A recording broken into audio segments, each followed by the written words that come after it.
কুঞ্জটন সবসময় সবার জন্য লড়ে, কিন্তু নিজের জীবনটা যেন দুঃখে ভরা। বিয়ে করলো বৈষবীর সঙ্গে, কিন্তু বিয়ের রাত থেকেই শুরু হলো অদ্ভুত সব ঘটনা। একদিন, দুদিন, 5 দিন, 6 দিন গেলেও কোনো সুখের মুহূর্ত এলো না। দিব্যার পেছনে লুকিয়ে আছে এক বড় রহস্য, আর কুঞ্জটনের ওপর মহলাও চোখ রাখছে। এই গল্পটা আসলে মজা আর টুইস্টে ভরা। জানার জন্য ভিডিওটা শেষ পর্যন্ত দেখতেই হবে। তো আর দেরি না করে চলুন শুরু করা যাক। তো গল্পের শুরু হয় এক ছোট্ট মেয়ে আর তার বোবা বাবাকে দেখিয়ে। তারা দুজন নৌকায় চেপে বেড়াতে বের হয়। কিছু দূর যাওয়ার পর তারা দেখতে পায় একজন মানুষ আহত হয়ে নদীর ধারে অচেতন হয়ে পড়ে আছে। এটা দেখে মেয়েটির বাবা তাকে বাড়ি নিয়ে আসে, ভালোভাবে যত্ন নিতে থাকে। আর দেখতে দেখতেই লোকটির ক্ষত শুকাতে শুরু করে। মেয়েটির বাবা তো কথা বলতে পারেন না, তাই সে ইশারায় বোঝান, তুমি এখানে থাকতে পারো, যতদিন না পুরোপুরি ঠিক হয়ে যাচ্ছ আমরা তোমার খেয়াল রাখবো। লোকটি এটা দেখে খুবই খুশি হয়। একদিন বাবা বাজারে রান্নার জিনিসপত্র কিনতে যায়। লোকটি মেয়েটির সাথে কথা বলে, বেটা তুমি স্কুলে গেলে না কেন? মেয়েটি বলে, আমি অসুস্থ, স্কুলে গেলে আমার জন্য অন্য বাচ্চারাও অসুস্থ হয়ে যাবে। আচ্ছা আঙ্কেল, আপনার কি হয়েছিল? এই আঘাতগুলো কিভাবে পেয়েছেন বলুন না, কারণ আমি গল্প শুনতে ভীষণ ভালোবাসি আর আপনাকে নিয়েও জানতে চাই।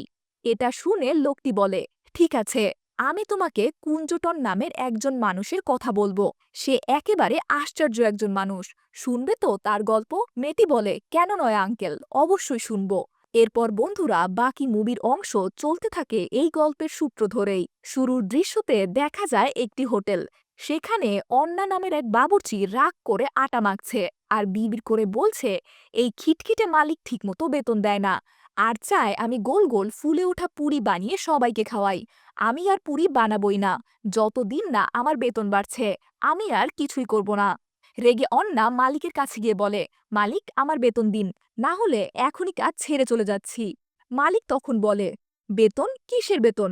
আমি তো তোমাকে নিজের পরিবারের সদস্য মনে করি, আর পরিবারের সদস্যদের কি বেতন দেওয়া হয় নাকি? চলো তাড়াতাড়ি পুরি ভাজো, ক্রেতারা আসছে। এটা শুনে অন্না বলে, ব্যাস আর নয়, আমি এখন থেকে এখানে কাজ করব না, যাচ্ছি। কিন্তু দরজার বাইরে পা বাড়াতেই সেখানে আসে এক মেয়ে, যাকে দেখে অন্না একদম হতবাক হয়ে তাকিয়ে থাকে। মালিক বলে, আজ থেকে এই মেয়েটা আমাদের হোটেলেই কাজ করবে, তুমি যেতে চাইলে যাও। কিন্তু মেয়েটির সামনে বড়াই করে অন্না বলে, আরে মালিক, আপনি কেমন কথা বলছেন? আমরা তো পরিবার, মাঝে মাঝে রাগ তো হতেই পারে। আমি হোটেল ছেড়ে কোথাও যাব না, বরং এই মেয়েটিকে পুরি বানানো শেখাবো। এই বলে অন্না তাকে রান্নাঘরে নিয়ে যায়। বোকা অন্না বেতনের কথা একেবারে ভুলে যায়।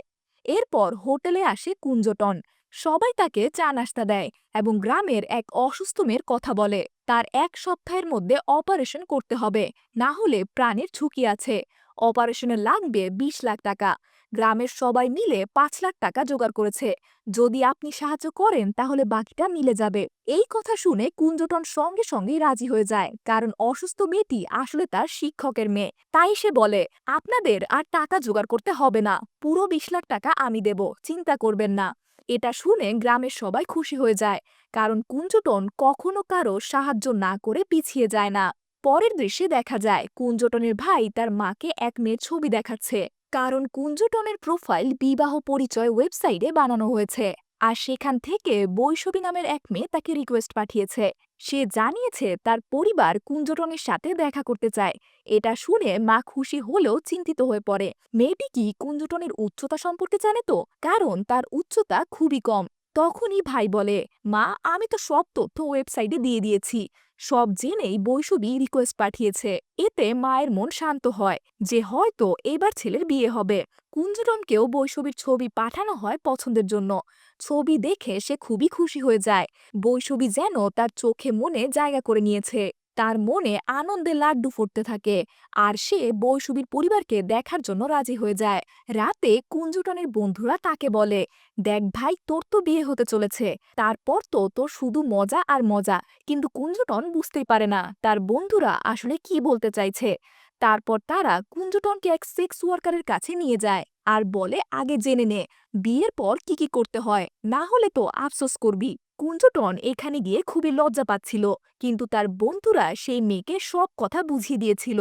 তাই মেয়েটাই কুঞ্জটনের কাছে এসে কথা শুরু করে দেয়, কিন্তু কিছু করার সুযোগ পাওয়ার আগেই বাড়িতে পুলিশ রেড দিয়ে ফেলে। পুলিশ ঘরে ঢুকে দেখতে চায় এখানে প্রস্টিটিউশনের কাজ চলছে কিনা।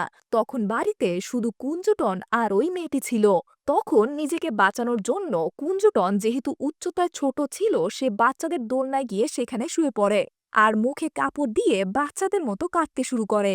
কিন্তু পুলিশ তো কণ্ঠস্বর শুনে অবাক হয়ে যায়, এই বাচ্চাটা এত ভয়ঙ্করভাবে কাঁদছে কেন। তখনই মেয়েটি বলে, আরে স্যার ছাড়ুন, আমার ছেলের সর্দি কাশি হয়েছে, তাই ওর গলা ভারী হয়ে গেছে। আপনারা যান, এখানে এমন কিছু চলছে না।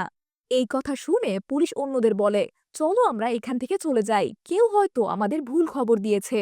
এটা দেখে কুঞ্জটন আর সেই মেয়ে প্রাণে প্রাণ ফিরে পায়। কুঞ্জটন তখন বলে, কখনো কখনো প্রবলেমও লাভজনক হয়ে ওঠে। পরের দৃশ্যে কুঞ্জটন আর তার পরিবার বৈষ্ণবীর বাড়িতে যায় তার সাথে দেখা করে বিয়ের প্রস্তাব পাকাপাকি করতে। বাড়িতে গিয়ে কুঞ্জটন আর বৈষ্ণবী একান্তে কথা বলে। বৈষ্ণবী এই বিয়ে নিয়ে খুবই খুশি, আর কুঞ্জটনের কথা তো বাদই দিলাম, সে তো বৈষ্ণবীর ছবি দেখেই পাগল হয়ে গিয়েছিল। একটা ভালো দিন দেখে তাদের বিয়ে দিয়ে দেওয়া হয়। দুই পরিবারের সবাই খুবই খুশি। এবার বিয়ের পর পালা শুধু ফার্স্ট নাইটের। কুঞ্জটন তো খুবই খুশি। বৈষ্ণবী প্রথমে ট্রেডিশনাল ভাবে দুধ নিয়ে আসে। কুঞ্জটন বৈষ্ণবীকে নিজের পছন্দ অপছন্দ সবকিছু বলে। বৈষ্ণবীও নিজের ব্যাপারে সবকিছু তাকে জানায়, কিন্তু কিছু হওয়ার আগেই খবর আসে বৈষ্ণবীর দাদা এত মদ খেয়েছে যে তাকে হাসপাতালে ভর্তি করতে হয়েছে। এই কথা শুনে বৈষ্ণবী তাড়াতাড়ি হাসপাতালে যায়, আর কুঞ্জটন মনে মনে ভাবতে থাকে, আজই তার দাদাকে মদ খেতে হলো। হাসপাতালে গিয়ে ডাক্তার বলে দাদা বিপদমুক্ত আছে, চিন্তার কিছুই নেই। এতে কুঞ্জটন খুশি হয়। সে বলে চলো বাড়ি যাই, কিন্তু বৈষ্ণবী মানা করে তার দাদার কাছে চলে যায়। এতে পুরো রাতটা কেটে যায়। পরের দিন সকালে সবাই বাড়ি ফেরে। কুঞ্জটন বলে, আমার ফার্স্ট নাইট নষ্ট করে দাদাজি আরামে টলমল করে শুয়ে আছে, আমার পুরো মুডটাই খারাপ করে দিল। কুঞ্জটন তখন ঠিক করে আজ রাতে কোনো বাধাই আসতে দেবে না। রাতে বৈষ্ণবীর জন্য জিলাপি সহ কিছু খাবার নিয়ে আসে, যেটা বৈষ্ণবীর অনেক ফেভারিট ছিল। বৈষ্ণবী খুবই খুশি হয়ে যায়। তারপর তারা শোবার প্রস্তুতি নেয়। কুঞ্জটন কথা বলতে বলতে বৈষ্ণবীর কাছে ফ্যামিলি প্ল্যানিং নিয়ে জানতে চায়, আমাদের কতজন বাচ্চা হবে। কিন্তু কথা শেষ হওয়ার আগেই বৈষ্ণবী ঘুমিয়ে পড়ে, আর কুঞ্জটন তো খুবই বিরক্ত হয়ে যায়, আজও তার ফার্স্ট নাইট হচ্ছে না। তখন তার বন্ধু ফোন করে বলে, কিরে মজা করছিস, আমাকেও শোনাস। কুঞ্জটন ফোন বৈষ্ণবীর মুখের কাছে রেখে নাক ডাকার শব্দ শোনায়। বন্ধু বলে, আরে এত রাতে ফ্যাক্টরিতে কি করছিস, কোন মেশিন চলছে। কুঞ্জটন বলে, মেশিন না রে পাগল, তোর ভাবির নাক ডাকার আওয়াজ। বন্ধু তখন অবাক হয়ে বলে, ভাই এটা তো আলাদা লেভেলের। পরের দিন কুঞ্জটন আবার ভাবে আজ তার ফার্স্ট নাইট হবে, কিন্তু প্রতিদিনই বৈষ্ণবী তাড়াতাড়ি ঘুমিয়ে যায়।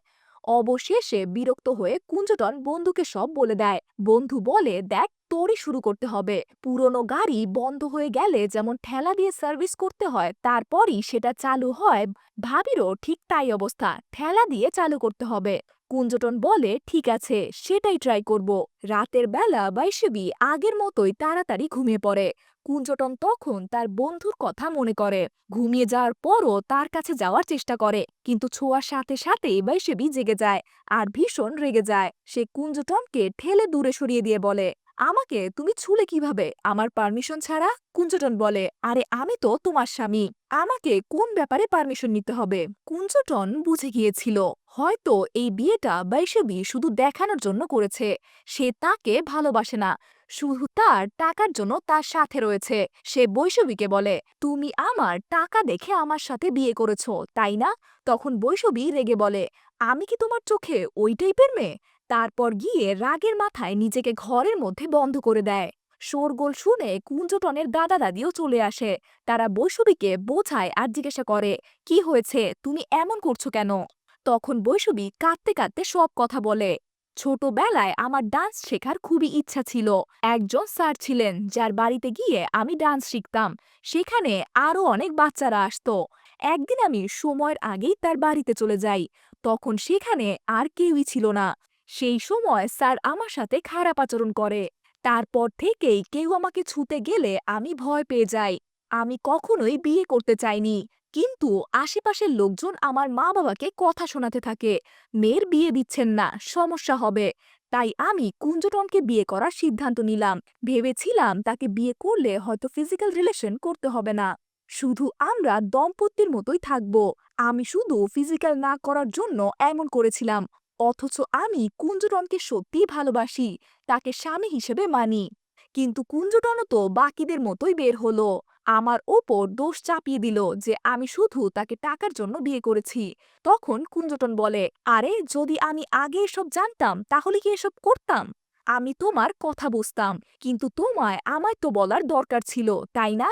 তখন বৈষ্ণবী বলে, আমার মনে হয় এই বিয়ে আর টিকবে না, আমি আমার জিনিসপত্র নিয়ে এখান থেকে চলে যাচ্ছি।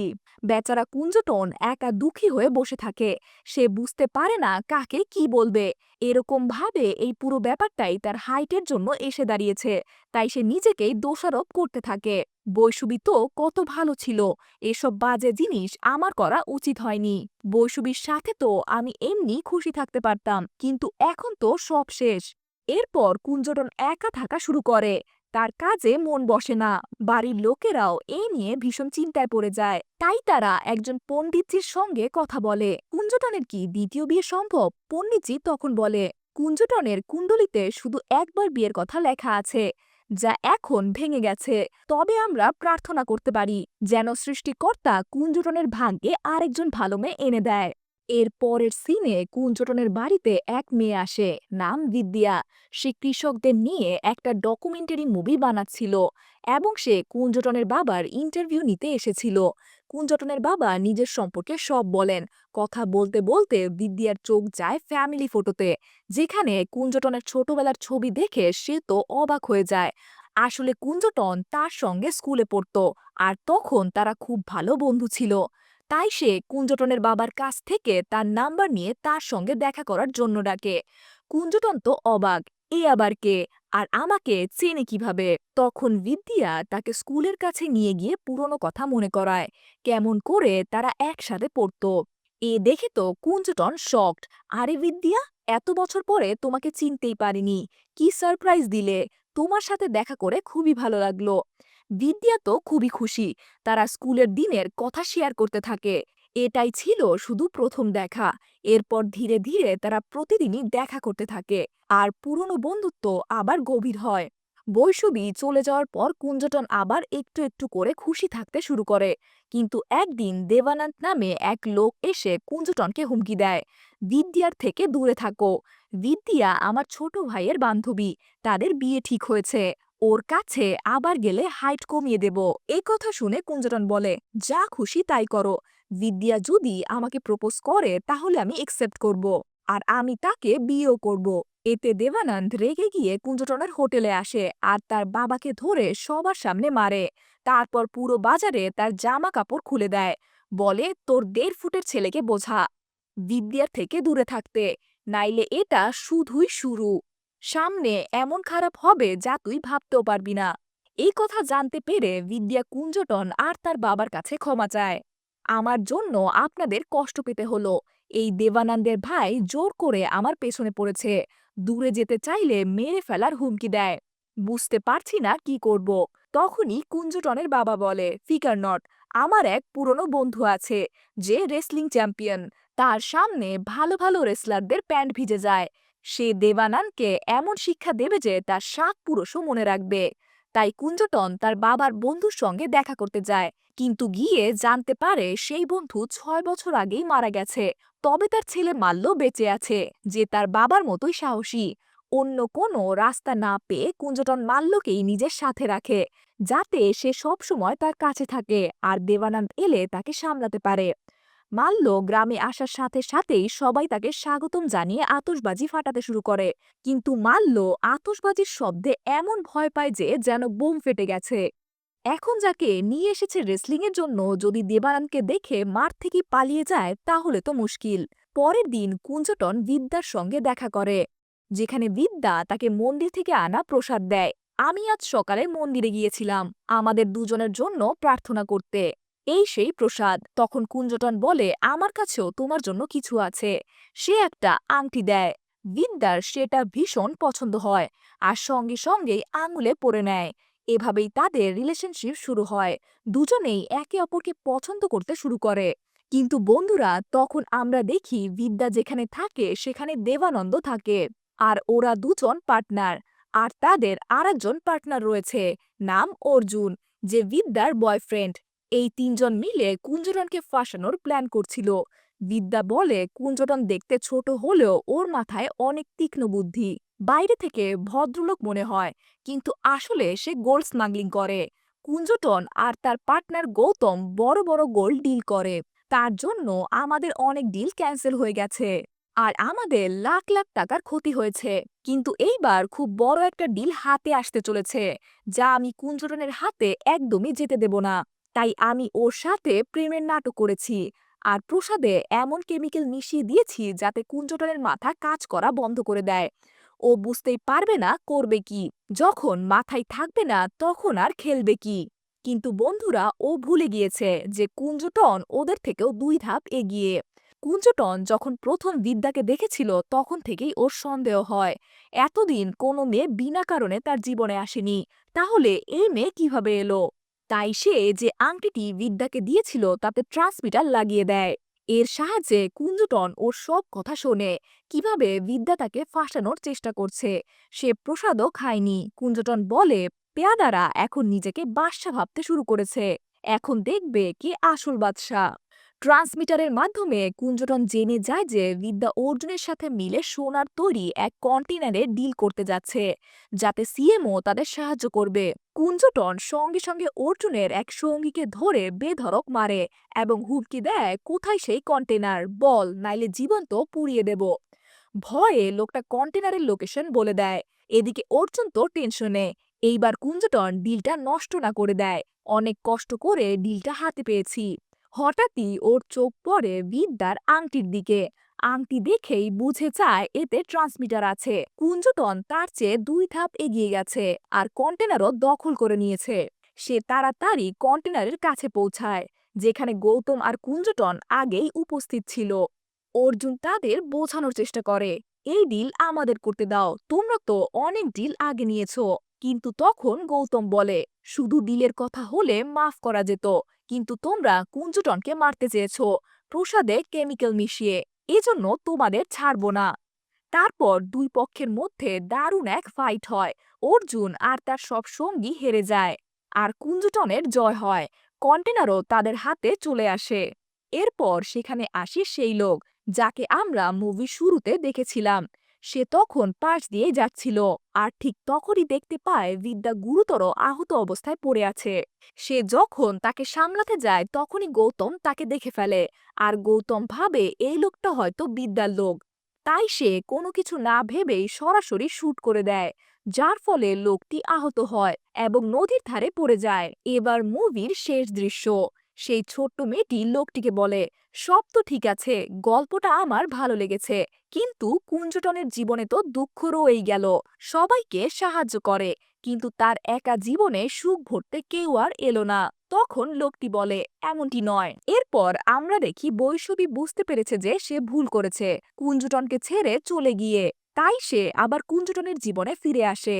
এই ঘটনায় কুঞ্জটনের আনন্দের আর সীমা থাকে না। কিন্তু ঠিক তখনই কেউ একজন তাকে ফোন করে বলে, আমার তোমাকে গৌতম সম্পর্কে কিছু বলার আছে। এরপরই আমরা দেখতে পাই গৌতম অনেক মানুষকে মেরে ফেলেছে। কিন্তু এরা কারা ছিল? পরে কুঞ্জটনকে কি বলতে চেয়েছিল তা আমাদের জানানো হয়নি। হতে পারে গৌতমও কুঞ্জটনকে ঠকাচ্ছিল। হয়তো এই বিষয়টা মুভির সেকেন্ড পার্টে জানানো হবে। ততক্ষণ পর্যন্ত অপেক্ষা করুন। আপনাদের সঙ্গে আবার দেখা হবে। নিজের খেয়াল রাখবেন।